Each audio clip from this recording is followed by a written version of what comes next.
Prepared for battle, 500 fighters stand to attention listening to their final commands before they head off to the front line. These are soldiers from the Free Syrian Army's Al-Hamza Brigade. Young and old, they hail from all parts of Syria. Most have been fighting since the revolution turned into a war.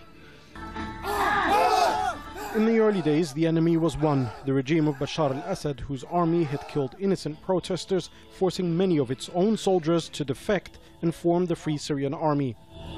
Now, however, the war in Syria is a quagmire of different armies, groups and factions. Some fighting for land and power, others for survival. They're all the same, the YPG, ISIL and the Assad regime. It's the same oppression. All of them have killed and tortured our people. This brigade is being supported by the Turkish army, whose soldiers fight side by side with the FSA in their ongoing offensive in northern Syria. It's an attempt to defeat the Kurdish militia group, the YPG, which Ankara considers to be a terrorist organization responsible for numerous rocket attacks on Turkey that have killed several of its citizens. Both the Turkish military and the Free Syrian Army are keen to emphasize the diverse background of these fighters.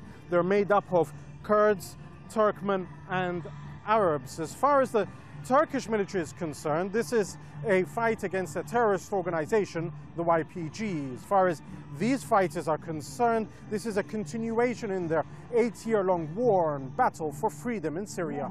The YPG and its supporters accuse Turkey of waging war against them simply because they are Kurdish. But this fighter from the FSA, a Kurd himself, dismisses that. When the revolution began, Kurds demanded freedom, but the YPG joined hands with Assad's army and started attacking the people, as Kurds were discriminated against by the government and our lands are occupied by the YPG terrorists. But God willing, we will be free. It's hard to question the commitment of these fighters in their pursuit for freedom. Their training and readiness, however, appears to be amateur. The vast majority of them have no formal military training.